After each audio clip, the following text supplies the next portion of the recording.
Maglakad lang daw si Bia pa uwi. Maglakad lang daw si Bia pa uwi. Ayan sumakay. Ayan sumakay.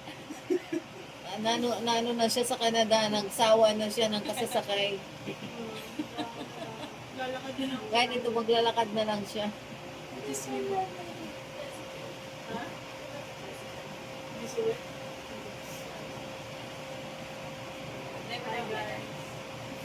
Hi guys. Andito na naman si si Bia. Nagugulo na naman. Napasyal naman ulit.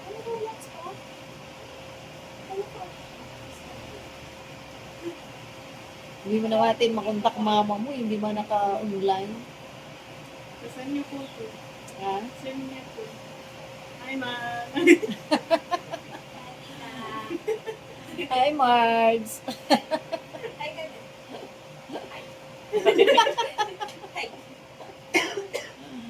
Ay nako, napasyal sila dito. Kaya paalis na rin to. Nag-upload kami. Favorite niyo. Ay, send ko yung video sa kanya. Hindi mo na ako makatawag sa iyo, Margs. Kaya tawagan kita eh. Hindi ka naman naka-online. Tulog pa siguro kayo. Ano na rin sila dumating dito eh. Sumay pa. 3 o'clock? Last times ba kayo dumating? 2:30 po. 2:30?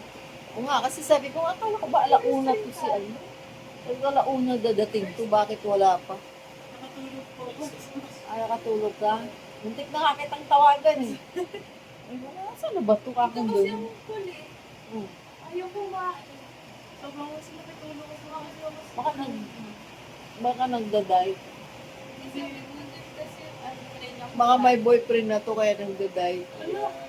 Napunta ba?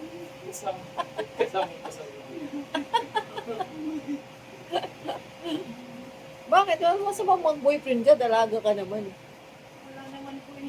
Ha? Wala naman po. Ano? Naunahan ka pa ni Bianca? Hi, Margs. Alis na rin daw sila. Ay, ba't yung passport yan? Ano ka na? Ba't nagbabala kayong pupunta ng Canada? Pag kinasal daw po. Pag kinasal ka? Doon ka ba magpakasal sa Canada? Hindi ko po alam. Hindi wala pa naman po nangyayari. Boyfriend na po. Masyadong to eh, masyadong malihim. Masyadong malihim. Si Bia. May trabaho ka na, graduate ka na, o ano pa, naglilihim ka pa rin? Ha? Wala na po.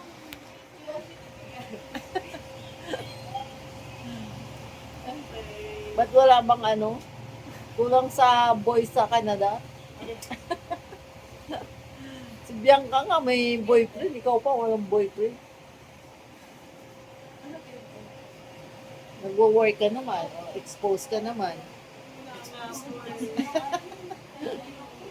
Okay, bye. Oy, nagmamadali na si Bia, ayaw ma-interview.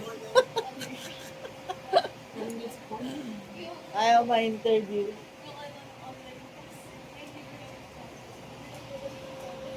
Bye-bye, Angel.